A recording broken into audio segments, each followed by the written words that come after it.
গণ অভ্যুত্থানে যে সমস্ত বীর শহীদরা আত্মাহুতি দিয়ে দেশ থেকে স্বৈরাচারী কর্তৃত্ববাদী শাসকের পতন ঘটিয়েছে, সেই সমস্ত বীর শহীদদের স্মৃতির প্রতি আমি গভীর শ্রদ্ধা জানাচ্ছি। ইতিমধ্যেই শুনেছেন যে জুলাইয়ের অভ্যুত্থানের 2 বছর আজকে পূর্ণ হলো। এই 2 বছর পরে এসে আমরা যদি প্রত্যাশা এবং প্রাপ্তির হিসাব মিলাই, তাহলে দেখব জুলাইয়ের যে চেতনা, শাসকেরা সেই চেতনাকে অনেকটাই ফিকে করে ফেলেছে। যে আকাঙ্ক্ষা নিয়ে মানুষ পরিবর্তন ঘটিয়েছিল, সেই ব্যবস্থার আসলে পরিবর্তন ঘটেনি। শাসকের পরিবর্তন ঘটেছে, স্বৈরাচারী সরকারের পতন ঘটেছে, স্বৈরাচারী ব্যবস্থার এখনো পরিবর্তন ঘটে নাই। সেই জন্য দেশের শ্রমিক, কৃষক, মেহনতি মানুষ, শ্রমজীবী মধ্যবিত্ত জনতার যে সংগ্রাম, সেই সংগ্রাম অব্যাহত আছে। জুলাই গণ অভ্যুত্থান দিবসের আজকের আমাদের অঙ্গীকার, আমাদের সেই আন্দোলনের যে সংগ্রাম, সেই সংগ্রামের ধারাবাহিকতা অব্যাহত থাকবে এবং পুনরায় গণ অভ্যুত্থানের মধ্য দিয়ে শুধু এক শাসকের পরিবর্তে আরেক শাসক নয়, ব্যবস্থা বদল করব।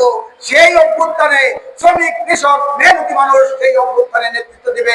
বাংলাদেশের সমাজতান্ত্রিক দল বাসদ সেই অভ্যুত্থানে নেতৃত্ব দিবে। সংগ্রামী বন্ধুগণ, আপনারা শুনেছেন যে বহু আশা করে মানুষ শেখ হাসিনাকে তাড়িয়েছিল। হাজার হাজার মানুষ রাজপথে নেমেছিল, জীবন দিয়েছে 1000-এর উপরে মানুষ। যদিও 2 বছর অতিবাহিত হওয়ার পরেও অন্তর্বর্তীকালীন সরকার এবং বর্তমান নির্বাচিত সরকার, তারা শহীদের সঠিক যে সংখ্যা, সেই সংখ্যা আজও পর্যন্ত নিরূপণ করতে পারে নাই। এটা অত্যন্ত দুঃখজনক এবং লজ্জার। আমরা দাবি জানাই, অবিলম্বে শহীদের সঠিক সংখ্যা সেটা নিরূপণ করে দেশবাসীর সামনে সেটা তুলে ধরা হোক। বন্ধুগণ, আমরা দেখলাম যারা জুলাইয়ে শহীদ হয়েছে, আহত হয়েছে, পঙ্গুত্ব বরণ করেছে, চোখ হারিয়েছে, অন্ধ হয়েছে, সেই সমস্ত সাথীদের এখনো পর্যন্ত পুনর্বাসন এবং চিকিৎসার ব্যবস্থা পুরোপুরি করা হয় নাই। আজকের এই দিনে আমরা এই জুলাইয়ের গণ অভ্যুত্থানে যেই সমস্ত আহত, পঙ্গু, অন্ধ যারা হয়েছে, তাদের সুচিকিৎসা এবং যথাযথ পুনর্বাসনের জন্য এই বর্তমান নির্বাচিত সরকারের কাছে আমরা দাবি জানাচ্ছি। সংগ্রামী বন্ধুগণ, আপনারা শুনেছেন যে লাভ হয়েছে কার। অনেকে বলছে জুলাই গণ অভ্যুত্থান ব্যর্থ হয়েছে। একটু আগে কমরেড রাজিউজ্জামান রতন বললেন, কোন আন্দোলন এবং সংগ্রাম, জীবনদান বৃথা যেতে পারে না। কাজে 24-এর জীবনদান এবং আন্দোলন সেটাও বৃথা যাবে না। মানুষ মনে করেছিল 17 বছর ধরে একটা স্বৈরাচারী শাসন, কর্তৃত্ববাদী শাসন, যেটা ফ্যাসিবাদী দুঃশাসন জনগণের উপর জগদ্দল পাথরের মতো চেপে বসেছিল, মনে করেছিল একে আর কোনোদিন সরানো যাবে না। কিন্তু জনতার ঐক্যের শক্তি সেই জগদ্দল পাথরকেও সেখান থেকে নামিয়েছে। শুধু নামায়নি, দেশ থেকে বিতাড়িত করেছে।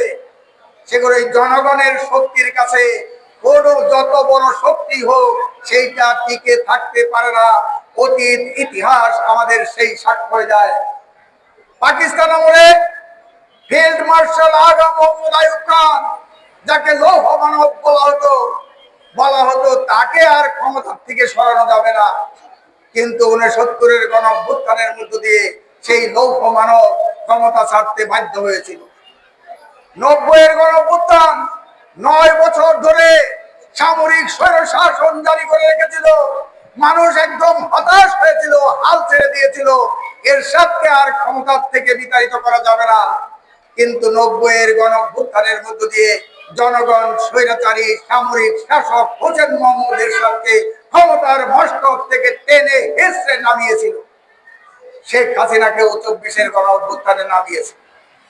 আমরা স্বৈরাচারী শাসককে নামিয়েছি, কিন্তু এক স্বৈরাচারের পরিবর্তে আরেক স্বৈরাচার ক্ষমতায় অধিষ্ঠিত হয়ে দুঃশাসন চাপিয়ে দেবে, জনগণের অধিকার বাস্তবায়ন করবে না, এইটা জনগণ মেনে নেয়নি, মেনে নিতে পারে না। কাজেই এই স্বৈরাচারী শাসনের বিরুদ্ধেও, দুঃশাসনের বিরুদ্ধেও জনগণ আন্দোলন করবে, রুখে দাঁড়াবে। সংগ্রামী বন্ধুগণ, আজকে যখন এই জুলাই গণঅভ্যুত্থানের দ্বিতীয় বর্ষ পালন করছে, তখন সারা দেশের শিক্ষা আঙ্গনগুলো আজকে উত্তপ্ত। এখানে দেখছেন ওই ৭১-এর পরাজিত শক্তি ধর্মান্ধ মৌলবাদী জামাত শিবির, তারা বিভিন্ন শিক্ষা প্রতিষ্ঠানে যারা ৭১ সালের স্বাধীনতা যুদ্ধের বিরোধিতা করেছিল, যুদ্ধ অপরাধ সংগঠিত করেছিল, বাঙালিদেরকে হত্যা করেছিল, মা বোনকে গনিমতের মাল হিসাবে আখ্যা দিয়ে পাকিস্তানি সেনাবাহিনীর হাতে ধর্ষণের জন্য তুলে দিয়েছিল, সেই কুখ্যাত রাজাকার আল বদর আল শামস যুদ্ধ অপরাধ যারা করেছিল, তাদের বিচার যাতে হয়েছে, সেই বিচারকে এই পরাজিত শক্তি ২৪-এর গণঅভ্যুত্থানের পরে এসে বলা হচ্ছে সেটা নাকি একটা জুডিশিয়াল কিলিং, বিচারিক হত্যাকাণ্ড। এইটা বলে বিশ্ববিদ্যালয়ের মতো সর্বোচ্চ বিদ্যাপীঠে সেই যুদ্ধাপরাধের ছবিটা নিয়ে বিচারিক হত্যাকাণ্ড বলে প্রদর্শনীর আয়োজন করে। কত বড় দুঃসাহস, কত বড় স্পর্ধা! এই স্বাধীন বাংলাদেশে দাঁড়িয়ে ৫৫ বছর পরে ওই রাজাকার আল বদর আল শামস তারা ধর্মভক্তি করে একটা যুদ্ধ অপরাধের বিচারকে বিচারিক হত্যাকাণ্ড আখ্যা দিয়ে বিশ্ববিদ্যালয় ক্যাম্পাসগুলোতে প্রদর্শনীর আয়োজন করে। বাংলাদেশের মানুষ তাদের ঘৃণা ভরে হত্যাকাণ্ড করেছে। রাজশাহী বিশ্ববিদ্যালয়, বেগম রোকেয়া বিশ্ববিদ্যালয়ের ছাত্র শিক্ষক কর্মচারীরা তারা প্রতিরোধ গড়ে তুলেছিলেন। সেই প্রতিরোধের মুখে তাদের সেই প্রদর্শনী সরিয়ে নিতে বিশ্ববিদ্যালয় প্রশাসন বাধ্য হয়েছে। এটাই বাংলার জনগণের শক্তি, এটাই বাংলার জনগণের ঐক্য। ২৪-এর গণঅভ্যুত্থানের পরে ওই যুদ্ধ অপরাধীরা সহ, স্বাধীনতা বিরোধীরা সহ যারা ৭১ সালে পরাজয় বরণ করেছিল বাংলাদেশের এই মানুষের কাছে, তারা আবার এই ২৪-এর গণঅভ্যুত্থান দিয়ে ৭১ সালকে, মুক্তিযুদ্ধকে তারা মুছে ফেলতে চেয়েছিল, চক্রান্ত করেছিল। বাংলাদেশের সংবিধান সেটাকে কবরে পাঠাতে চেয়েছিল, ছুঁড়ে ফেলতে চেয়েছিল। মানুষ রুখে দাঁড়িয়েছে, তাদের সেই চক্রান্ত এবং ষড়যন্ত্র সফল হয় নাই। কিন্তু এই কুখ্যাত ধর্মান্ধ সাম্প্রদায়িক গোষ্ঠী তাদের যে আস্ফালন, চক্রান্ত এবং ষড়যন্ত্র, সেটা থেমে যায় নাই, সেটা প্রতিহত হয়েছে, নিশ্চিহ্ন হয় নাই। আগামী দিনে বাংলাদেশের ছাত্র শ্রমিক জনতা ওই কুখ্যাত ধর্মান্ধ মৌলবাদী সাম্প্রদায়িক শক্তির বিরুদ্ধে প্রতিরোধ গড়ে তুলবে। তাদের ওই জিহাদি ভাবনা সেটাকে সংগ্রামের মধ্য দিয়ে, গণ আন্দোলন, গণ সংগ্রামের মধ্য দিয়ে তাদেরকে প্রতিহত এবং প্রতিরোধ করবে। সংগ্রামী বন্ধুগণ, আপনারা জানেন, আপনারা শুনেছেন যে বাংলাদেশের এই নির্বাচিত সরকারের কাছে জনগণের প্রত্যাশা অনেক। তারাও নির্বাচনের আগে তারা তাদের ৩১ দফা কর্মসূচি দিয়েছিল। তারা নির্বাচনের আগে নির্বাচনের ইস্তেহার ঘোষণা করেছিল, স্লোগান দিয়েছিল, সবার আগে বাংলাদেশ। জনগণ আশায় বুক বেঁধেছিল যে যাক, এইবার সবার আগে বাংলাদেশ হবে, বাংলাদেশের জনগণের অধিকার এবং স্বার্থ এই সরকার বাস্তবায়ন করবে। কিন্তু আমরা দেখতে পেলাম ৫ মাস পরে, ৬ মাস চলছে, এই সরকার তাদের যে বাংলাদেশ প্রথম নীতি সেখান থেকে তারা সরে গিয়েছে। আমরা দেখলাম এই অন্তর্বর্তীকালীন সরকার ক্ষমতায় ছাড়ার কয়েকদিন মাত্র আগে, নির্বাচনের ৩ দিন আগে ৯ ফেব্রুয়ারি ওই মার্কিন যুক্তরাষ্ট্রের সাথে একটা বাণিজ্য চুক্তি করেছে, পারস্পরিক সহায়তামূলক বাণিজ্য চুক্তি। সেই চুক্তির মধ্য দিয়ে এমন এমন শর্ত জুড়ে দেওয়া হয়েছে, সেই চুক্তি বাস্তবায়িত হলে বাংলাদেশের কৃষি ধ্বংস হবে, বাংলাদেশের মৎস্য খামারিরা ক্ষতিগ্রস্ত হবে, পোল্ট্রি চাষিরা ক্ষতিগ্রস্ত হবে, গরুর খামারিরা তারা ক্ষতিগ্রস্ত হবে। কারণ তাদের দেশ থেকে তুলা, মাছ, মাংস ইত্যাদি কৃষিতে পণ্য সেগুলো কিনতে হবে আমেরিকা থেকে বেশি দামে। সংগ্রামী বন্ধুগণ, আপনারা দেখছেন যে আজকে এই যে গ্যাস সংকট চলছে, বিদ্যুৎ সংকট চলছে, জ্বালানি সংকট চলছে, এই সংকটের গহ্বরে আমরা নিপতিত হয়েছি। বাংলাদেশ স্বাধীনভাবে অন্য কোন দেশ থেকে জ্বালানি কিনতে পারবে না মার্কিন যুক্তরাষ্ট্রের সাথে তাকে অনুমতি ছাড়া। যে কারণে আমরা মধ্যপ্রাচ্যের বিভিন্ন দেশ থেকে আটে এলএনজি কিনতাম, জ্বালানি কিনতাম, এখন মার্কিন যুক্তরাষ্ট্রের কাছ থেকে 50 ভাগ 100 টাকায় 50 টাকা বেশি দিয়ে 50% বেশি দিয়ে তাদের কাছ থেকে এলএনজি কিনতে হবে। রাশিয়া প্রস্তাব দিয়েছে যে তারা 40% কমে জ্বালানি দিবে, এলএনজি দিবে, সেখান থেকে আমরা কিনতে পারছি না। ভারত বলছে ভারতের রুপিতে রাশিয়া থেকে তেল কিনতে পারে, কিন্তু সেখানে সেই অনুমতি পাওয়া যাচ্ছে না। তাদের কাছে ওই ভারতীয় রুপি দিয়ে রাশিয়া থেকে আমরা তেল কিনতে পারছি না। সেই বাণিজ্য স্বাধীনভাবে বাণিজ্য পরিচালনা করার যে এখতিয়ার, সেটা বাংলাদেশ হারিয়েছে। বাংলাদেশে এখানে দেখছেন একদিকে ওই বাংলাদেশের সীমান্তের উপরে দাঁড়িয়ে পতিত স্বৈরাচারী সরকারের প্রধান শেখ হাসিনা এক এক সময় এক এক দিক বক্তব্য দিচ্ছে, বিবৃতি দিচ্ছে যে উনি আজ আসবেন, কাল আসবেন, টুক করে ঢুকে পড়বেন বাংলাদেশে। আর এইটাকে অজুহাত করে বাংলাদেশের শাসক শ্রেণী মানুষের দৃষ্টিটাকে অন্যত্র সরিয়ে নিয়ে এখান থেকে গ্যাসের দাম বাড়িয়ে দিচ্ছে, বিদ্যুতের দাম বাড়িয়ে দিচ্ছে। গত পরশুদিন মন্ত্রিসভার বৈঠকে বাংলাদেশের সাধারণ মানুষের যে অত্যাবশ্যকীয় ঔষধ, সেই ঔষধ নীতি সেটা পরিবর্তন করেছে।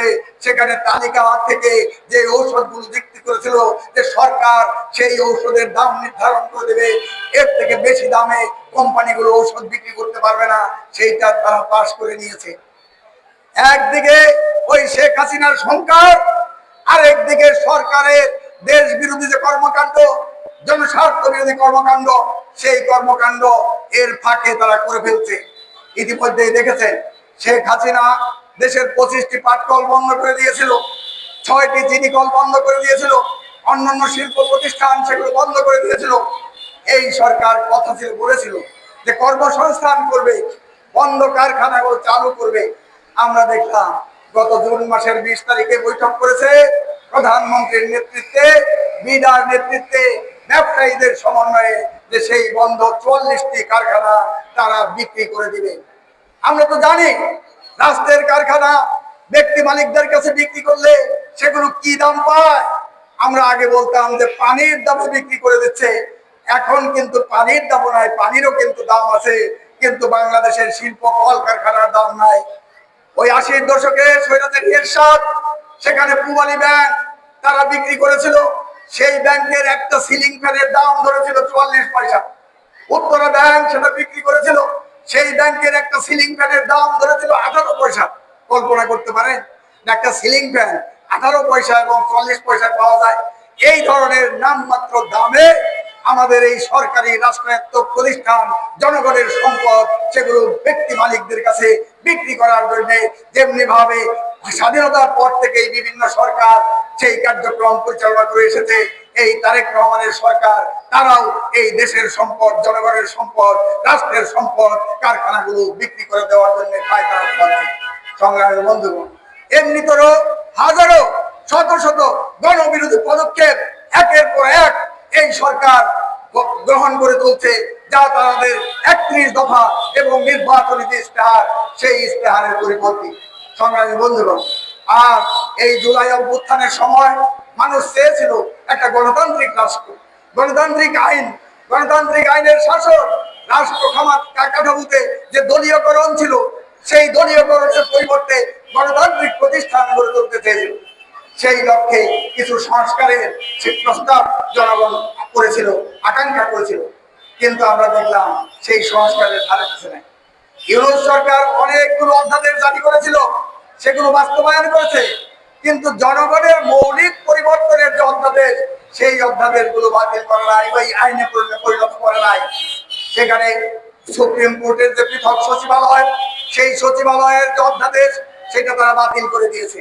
দুদকের যে আইন সেটা বাতিল করে দিয়েছে, মানবাধিকার কমিশনের আইন সেটা বাতিল করে দিয়েছে।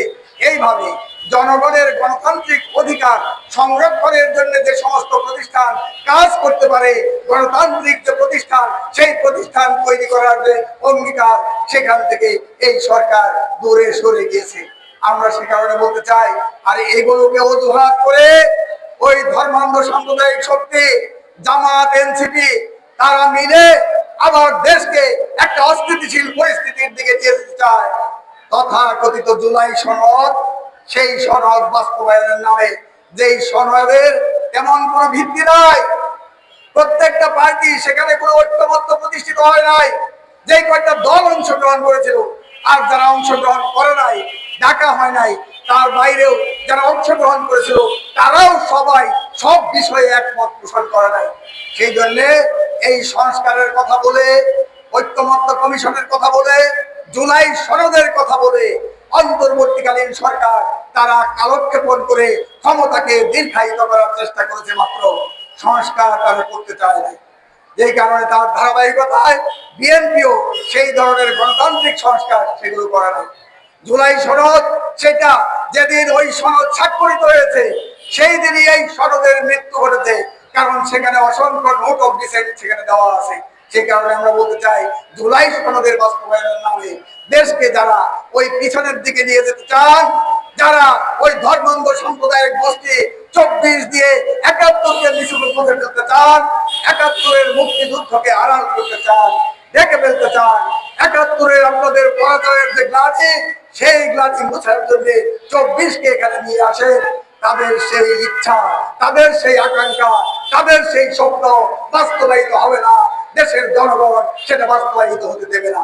সংগ্রামী বন্ধুগণ, সে কারণেই আজকে এই জুলাই গণঅভ্যুত্থানের দ্বিতীয় বর্ষ পূর্তি উপলক্ষে আমরা দেশবাসীর কাছে অঙ্গীকার করতে চাই এবং দেশবাসীকে আহ্বান জানাতে চাই, জুলাই গণঅভ্যুত্থানের যে আকাঙ্ক্ষা, সেটা ছিল বৈষম্যহীন বাংলাদেশ প্রতিষ্ঠার আকাঙ্ক্ষা। আর সেই আকাঙ্ক্ষা কেন হয়েছে, গণঅভ্যুত্থান কেন হয়েছে? 71 সনে শুনেছে যে সাম্যের সমাজ, সমতার সমাজ, সেই সমাজ প্রতিষ্ঠার জন্য 71 সনের মুক্তিযুদ্ধ হয়েছিল। সামাজিক ন্যায় বিচার, মানবিক মর্যাদা প্রতিষ্ঠার জন্য 71 সনের মুক্তিযুদ্ধ হয়েছিল। 55 বছরে যারা ক্ষমতায় এসেছে তারা কেউ এই সাম্যের চেতনা, সামাজিক ন্যায় বিচারের চেতনা, মানবিক মর্যাদার যে সমাজ, সেটা প্রতিষ্ঠিত করে নাই। সে কারণে এই 90-এর গণঅভ্যুত্থান হয়েছে। সেই একই কারণে সেখানে 24-এর গণঅভ্যুত্থানে বৈষম্যহীন বাংলাদেশের স্লোগান, সেই বক্তব্য সামনে এসেছে। সে কারণেই আমরা বলেছি, 71-এর মুক্তিযুদ্ধের যে সাম্যের চেতনা, সমাজের সমতার চেতনা এবং 90-এর গণঅভ্যুত্থানের যে বৈষম্যহীন বাংলাদেশ প্রতিষ্ঠার যে আকাঙ্ক্ষা, সেই আকাঙ্ক্ষা বাস্তবায়নের জন্য আগামী দিনের আন্দোলন সংগ্রাম, সেই সংগ্রামে জনগণকে সামিল হতে হবে। শ্রমিক শ্রেণীর নেতৃত্বে, বাংলাদেশের সমাজতান্ত্রিক দল রাসদ, বামপন্থীদের নেতৃত্বে আগামীতে সেই গণঅভ্যুত্থান সংগঠিত করে মুক্তিযুদ্ধের চেতনা এবং 24-এর গণঅভ্যুত্থানের আকাঙ্ক্ষা আমরা এই দেশে বাস্তবায়ন করব। সেই আকাঙ্ক্ষা, সেই অঙ্গীকার পুনর্ব্যক্ত করে আজকে যারা আমাদের মিছিল এবং সমাবেশে অংশগ্রহণ করেছে